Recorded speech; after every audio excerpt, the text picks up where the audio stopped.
Muito obrigado, senhora Malu. Agora o senhor Marcos Sais, por favor. Deputado, eu quase me ative ao tempo da fala inicial, mas eu não vou me ater agora. Aos 3 minutos eu já adianto. O que não pode no Brasil, eu ouvi muito não pode, isso eu queria dizer, eu sou um admirador da SOS Mata Atlântica. Eu sou muito crítico de ONGs no Brasil. Tem muitas organizações não governamentais que têm uma atuação muito estranha. Assim como tem órgãos ambientais que dão licenças estranhas e acabam prejudicando os bons. E os exemplos que foram citados aqui de licenciamentos ruins não contaminam os bons, que são a maioria no país. A gente não pode fazer lei geral usando exemplo ruim. A gente está fazendo a lei geral porque ela é para ser usada para todo mundo. O problema não está na lei. Não falta lei para o Rio de Janeiro ter uma ocupação irregular desse tamanho. Falta fiscalização. Então, usar... e por isso eu digo, por exemplo, a atuação da SOS Mata Atlântica, que é reconhecida não só no país e no mundo, acaba sendo atrapalhada por ONGs que, eventualmente, propõem ações civis públicas e depois tentam vender acordo, ainda bem que não pode, porque o Ministério Público assume a ação civil pública. Então, eu tenho muita dificuldade de, num debate sério sobre legislação ambiental, a gente usar exemplos ruins. O que não pode no Brasil é ideologia estar acima da lei. O que não pode no Brasil é achar normal falar em justiça ambiental. Poder judiciário não existe para fazer justiça. Poder judiciário existe para aplicar corretamente a lei. Porque se eu perguntar nesse auditório o conceito de justiça, nós vamos ter 20 conceitos diferentes. Se eu perguntar nesse auditório como é que devia ser a gestão ambiental brasileira, nós vamos ter 50 entendimentos diferentes. Por isso, deputado, eu espero do judiciário a correta aplicação da lei, eu espero dessa casa que faça as leis corretas, defendendo a Constituição, e espero dos aplicadores, Rogério, que apliquem a lei. Porque se o servidor público pode ter ideologia, pode, mas fica fora do ambiente de trabalho. O problema no Brasil é a ideologização dessa questão ambiental. A gente precisa de uma lei, e essa lei precisa ser respeitada. Mata Atlântica, por exemplo. Eu já ouvi de membro de Ministério Público ou de órgão ambiental, sou contra a supressão de vegetação. Não pode ser, a priori, porque a lei, que é bastante, inclusive, exigente, diz como é que faz a supressão e como é que faz a compensação.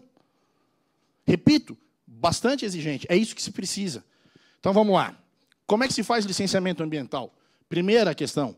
E só outra questão. Eu trabalho há 20 anos com isso e o empreendedor sério não é louco de fazer um projeto onde não tem água. Então, eu não parto do pressuposto também da minoria que sequer faz o seu dever de casa, de ver se aquele projeto cabe naquele lugar, a lei deve ser para esse. Não, esse está fazendo outra coisa, esse está cometendo ilegalidade, está cometendo crime. Então, vamos falar na justiça criminal, inclusive, com ele. Estou falando para quem faz corretamente. Falta fiscalização no Brasil. Queria aqui fazer, inclusive, parabenizar. Concordo, a gestão da querida presidente foi excelente, mas eu queria falar sobre a gestão do Eduardo Bin, à frente do IBAMA.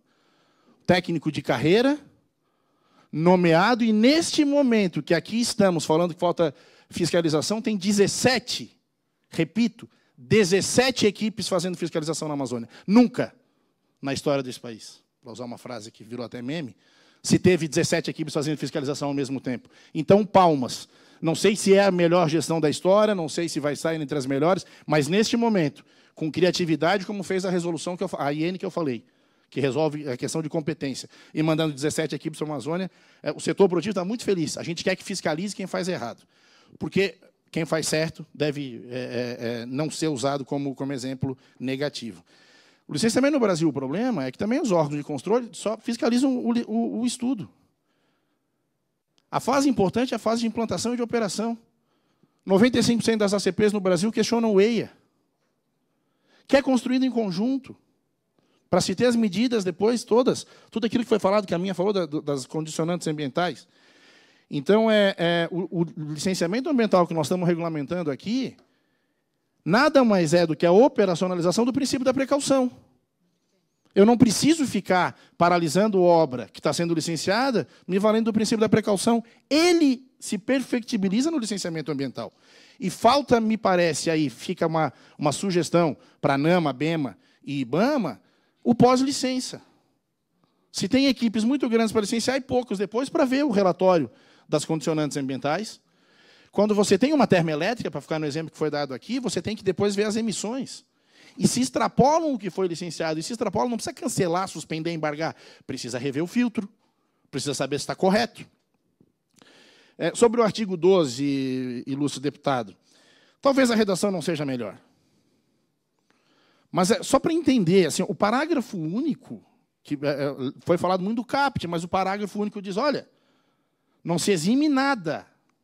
Então, é óbvio ululante, que eu não consigo fazer uma indústria num zoneamento residencial. E, com todo respeito, o empreendedor que começa isso, ele está absolutamente mal assessorado.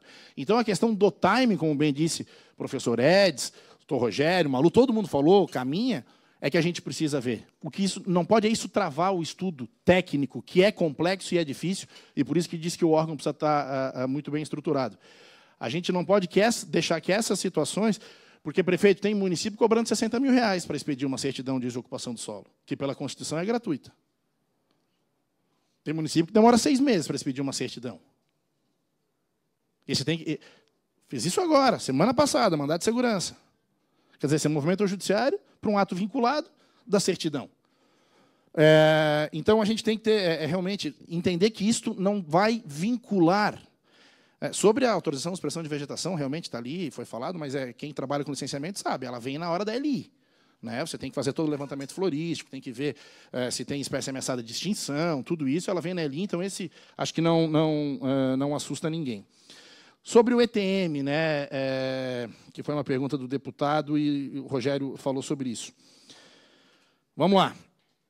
O parágrafo único do artigo 13, da Lei Complementar 140, que, na minha visão, revoga o artigo 5º, 6º, 7 da CONAMA, 237, porque era uma norma infraconstitucional tratando de competência, agora a gente tem a lei complementar, fala que os outros entes federativos podem se manifestar a qualquer tempo. A gente está falando, me parece muito ali também dos órgãos intervenientes, foi, né, quem acompanhou, mas concordo que o município se enquadra também nisso, pode se manifestar agora. Também não pode obstar o começo do licenciamento ambiental. E não vincula a manifestação do órgão competente. E aí vem uma outra questão que eu queria falar, é o seguinte.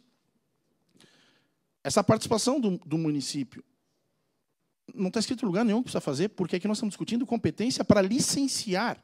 O licenciamento urbanístico ele é constitucionalmente do município e vai continuar sendo feito. Agora, se pela regra da 140 e do 8437 a competência vai cair para o Estado ou para a União, o município não precisa se manifestar sobre as questões ambientais. Aliás, não deve. Ofende a eficiência administrativa. É a mesma regra da fiscalização. Fiscaliza quem licenciou. Senão virava de novo aquela bagunça. Eu repito, se a gente está fazendo uma lei para mudar, a gente tem que partir do pressuposto que todo mundo é sério. Quando você começa a fazer lei pensando em quem não é sério, nós vamos ter algum problema nesse país. Muito mais sério do que os que a gente já tem. Sobre a questão dos consórcios, o deputado Zé Neto falou, espetacular. É o futuro para os municípios. Repito, né, nem todos são Campinas. Então, você tem municípios pequenos, os consórcios são ótimos e você consegue ter técnicos habilitados, porque fazer licenciamento é uma coisa muito difícil, né, Rogério? Você não sai da universidade pronto para fazer licenciamento. O biólogo, o geólogo, o geógrafo, né, ele quantos anos demora para entender o que é o licenciamento ambiental? Então, os consórcios, realmente com a valorização do servidor, com possibilidade de pagar melhores salários, são muito importantes. Brumadinho, que foi o exemplo citado, eu já adiantei para a Malu que eu ia divergir. De novo, pegar um acidente de uma obra, sabe-se lá quando feita e licenciada, discordo também que é normal romper barragem, infelizmente acontece, nós justamente estamos fazendo essa lei para isso não acontecer mais. Para mim foi crime. Nós justamente, ok, mas é uma situação que foge da normalidade. O que está acontecendo hoje com as barragens do Brasil foge da normalidade. E justamente tem que ter uma lei boa de licenciamento para, de hora em diante, isso não acontecer mais. Onde é que foi o problema em Brumadinho? O dam break, que é aquele estudo que fala, ó, se romper vai passar por aqui, dizia que ia passar aqui e passou aqui. Ou vocês acham que o refeitório estava ali embaixo para se romper e morrer todo mundo? O problema ali foi estudo técnico. O problema ali foi pós-licença. Foi fiscalização. Então, de novo, deputado, nós estamos fazendo aqui por licenciamento. Olhemos para LP, LI, LO, partindo do pressuposto que quem vai fazer, quem vai analisar e quem vai operar é sério. Para o resto, é crime. E aí eu só queria terminar, deputado, parabenizando a iniciativa. Quem estava há anos aí participando do debate, quando a gente viu a criação do grupo de trabalho, houve uma apreensão. E quando vimos aí a celeridade com que as audiências públicas estão acontecendo, e aí que eu só queria falar ainda da participação popular, né, que foi a pergunta, com todo o respeito ao deputado, felizmente já saiu, se despediu aqui, disse que tinha que se ausentar, a população não pode impedir implantação de empreendimento. Até porque, vamos lá, vontade popular, clamor das ruas. O que é o clamor das ruas? Não tenho a menor ideia o que é clamor, é um sujeito indefinido. Vontade popular. Licenciamento ambiental não tem que ter plebiscito. Por quê? Porque a lei não determina. A não ser que o deputado agora queira colocar. Né? Vou licenciar aqui um restaurante, tem que fazer um plebiscito. Assim como tem município que veda a implantação de empreendimento. Rio de Janeiro teve um agora. No meu município não pode ter uso de recurso hídrico para gerar energia. Isso é inconstitucional. Peruíbe, né, doutor Edson, que fez lá em São Paulo, não pode ter térmica aqui com emissão. Foi declarado inconstitucional. A Câmara dos Vereadores, que é a voz do povo, declarou, não pode. Graças a Deus vivemos num país com regras. E estamos trabalhando para fazer uma adequada de norma geral. Então, assim, a participação popular é ir na audiência pública. Participação popular é pegar a cópia do processo e fazer manifestação, como tem em vários prazos. E participação popular ambiental, isso eu convoco, é participar, por exemplo, agora, no tema 1010 afetado, e nós vamos fazer pelo setor produtivo, CEBIC, Secov, a Elo, de certeza CNI, participar lá no tema 1010 para ser amigo da Corte, como amicus curiae, como a legislação diz, para ajudar a ter um bom julgamento no STJ, como já ajudamos no Código Florestal. E aí toda a sociedade deve participar. Então, é participar dessas audiências públicas, é mandar pergunta para o deputado relator, é chamar para evento, para que ouça. É assim que se faz, porque o resto é o que a lei permite ou a lei não permite. Então, deputado, como a gente tem que fazer o que está na lei, a gente faz realmente esse apelo, que, passado esse tempo, essa Casa Legislativa entenda que um país como esse, que se discute tantas obras paralisadas, precisa ter um marco legal, que é essa nossa Lei Geral do Licenciamento Ambiental, está em boas mãos, e eu tenho certeza que as próximas 6 audiências terão ainda outras sugestões tão boas ou melhores do que a gente trouxe hoje. Obrigado.